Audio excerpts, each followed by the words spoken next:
Hi, everyone, and welcome to episode lucky number 7 of the Surviving Retirement Podcast. I'm Danny, and I'm here with Peter, as always. Hi, Danny. Good to be here. Today, we're diving into some of the biggest financial decisions people face in retirement: where to live, how to manage debt, whether your budget will hold up over time, and how to create stable income you can count on. Because whether you're thinking about downsizing, still carrying a mortgage, or unsure if your savings will last, these are big conversations. And the earlier you plan, the better. Absolutely. Retirement planning isn't just about your investments. It's about aligning your lifestyle, your income, and your expenses in a way that supports long-term peace of mind. And that might include tools like annuities or delaying government benefits like CPP, QPP, and OAS to increase your guaranteed income for life.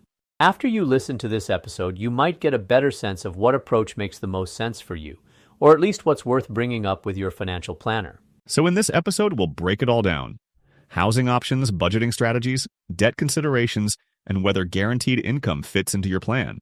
Let's get started. All right, Peter, let's start with housing. Because for most people, it's their biggest asset and their biggest expense. It is, and in retirement, where you live and how much it costs to live there has a direct impact on how long your savings will last. For a lot of Canadians, the big question is whether to stay in their current home or downsize to something smaller. On the surface, downsizing sounds like a smart financial move. Sell the house, reduce your monthly expenses, maybe free up some equity, but it's not always that simple, is it? No, it really depends on your priorities. Downsizing can lower your housing costs, reduce maintenance, and simplify your life. But it comes with trade-offs: moving away from your community, giving up space you're used to, and possibly dealing with a very tight housing market depending on where you live. And staying put has its own set of trade-offs too. It does. Even if your mortgage is gone, you're still dealing with property taxes, rising utility bills, and maintenance, which can get more difficult with age. And then there's the question of accessibility. Is the home going to be safe and manageable 10 or 15 years from now? So for people who don't want to stay and don't want to downsize, what other options are on the table? Some consider renting to remove the burden of home ownership. Others look at retirement communities that offer more support and social connection. We've also seen people move closer to adult children or other family to reduce isolation and be part of a support system. It's really about what you need financially, socially, and practically. So what's the best way to approach the decision? Start by comparing the numbers. What does it actually cost to stay where you are, not just now, but 5 or 10 years down the road? What could you realistically get for your home? What would it cost to move? And what lifestyle changes would that bring? You want to look at both the financial impact and the quality of life implications side by side.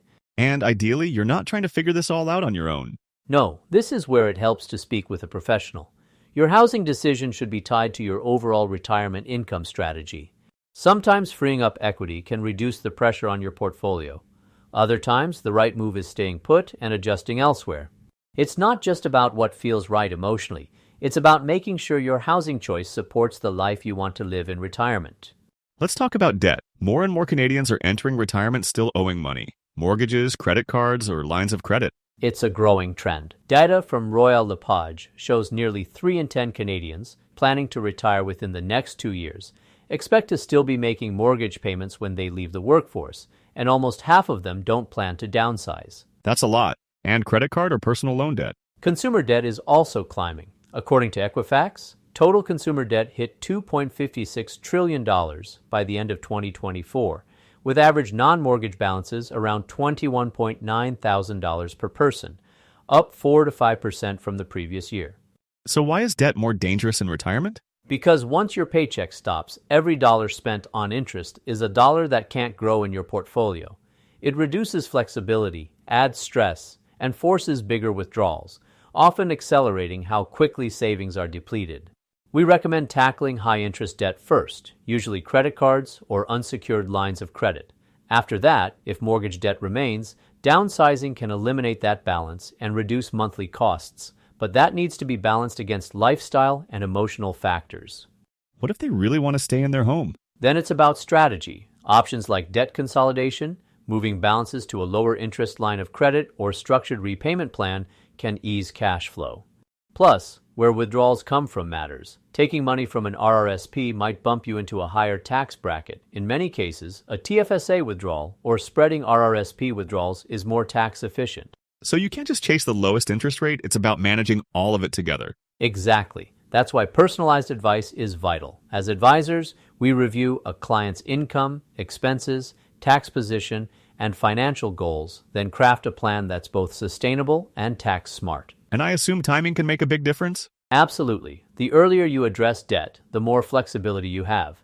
Even a short conversation with your advisor can help you understand your options, avoid costly missteps, and make decisions that align with your overall retirement plan. Advisors have a responsibility to make sure you fully understand the financial and tax implications of your choices, and that you have a strategy that's built for the long term. Let's shift to budgeting, because even with a solid investment plan, people still worry about how much they can actually spend in retirement. That's a common concern. The key is to keep it simple and practical. We often use a two-bucket framework to help clients make sense of their spending: routine expenses and non-routine expenses.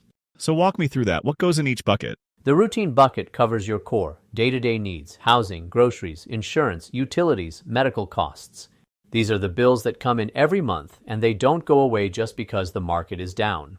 Then there's the non-routine bucket: travel, home repairs, helping adult children, maybe buying a new car or replacing the roof. These are larger, less predictable expenses that don't happen every month, but they do come up. And I assume the goal is to make sure your routine bucket is covered no matter what? Exactly. Ideally, your predictable income like CPP, QPP, OAS, and pensions should cover those essentials.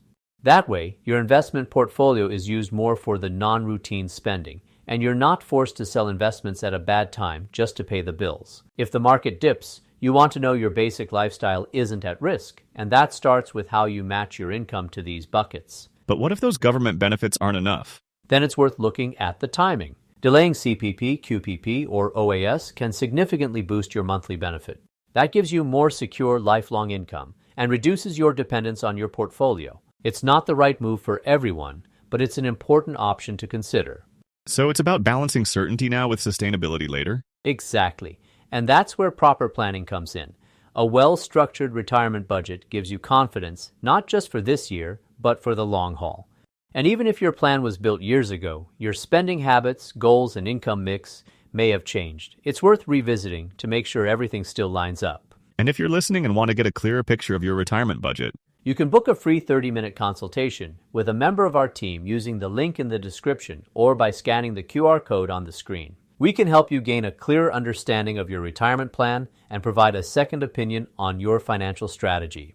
Let's talk about guaranteed income, specifically annuities. They can be a bit confusing, so can you break down what an annuity actually is? Sure. At its simplest, an annuity is a financial product that takes a lump sum of money and converts it into a steady, guaranteed income stream for life or a set period. It's like buying a paycheck that you can't outlive. And for many people, especially those without a defined pension, that kind of stability can feel reassuring, especially when markets are unpredictable. So what types of annuities are available here in Canada? There are two main types. The first are life annuities, which pay you income for the rest of your life, no matter how long you live. Then there are term certain annuities, which provide guaranteed payments for a fixed period, say 10 or 20 years. And who might benefit from an annuity? They can be especially useful for people who don't have a workplace pension and want to lock in some predictable income for their essential expenses. Annuities can reduce the risk of running out of money by providing a steady baseline of income, which can help with budgeting and peace of mind. Sounds like a good tool, but also maybe not for everyone? Exactly. Annuities aren't the right fit for everyone, and they come with trade-offs, like less liquidity and sometimes lower returns compared to investing in the market. If listeners want to explore whether an annuity makes sense for their retirement plan, they can always reach out to our team to discuss further. All right, before we wrap up, let's talk about what people can actually do with all of this. A great first step is just taking some time to reflect. Think about the different pieces we covered today: your housing situation, any outstanding debt, whether your income sources are reliable and well matched to your spending. Even if nothing needs to change immediately, understanding how it all fits together is valuable. And it's not just about numbers, it's about how you feel too, right? Exactly. Retirement planning isn't just about spreadsheets, it's about peace of mind. Are you confident that your income will cover the essentials? Are you clear on what's flexible versus what needs to be protected? And if you've been wondering whether to downsize, reconsider debt, or rethink when to start CPP or OAS, those aren't decisions you need to figure out alone. So this is where some guidance can really help? It can. Having a second set of eyes, someone who understands the financial side but also the personal side, can bring a lot of clarity.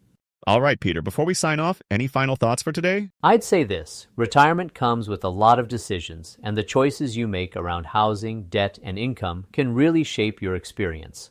There's no perfect formula, but it's worth stepping back and asking, is my plan still supporting the life I want? So it's less about getting everything right and more about being thoughtful and proactive. Yep, a bit of planning goes a long way. And if today's episode got you thinking about your own plan or made you wonder if anything needs a second look, we're here to help. You can book a free 30-minute consultation with a member of our team using the link in the description or by scanning the QR code on the screen. We'll help you get a clearer picture of your retirement strategy and provide a second opinion on the key decisions ahead. And if you found this episode helpful, don't forget to like and subscribe so you don't miss what's coming next. You can also check out previous episodes, whether it's CPP and QPP, TFSA, RRSPs, or anything retirement related. Thanks for listening. Be kind to yourself and to others, and we'll see you next time.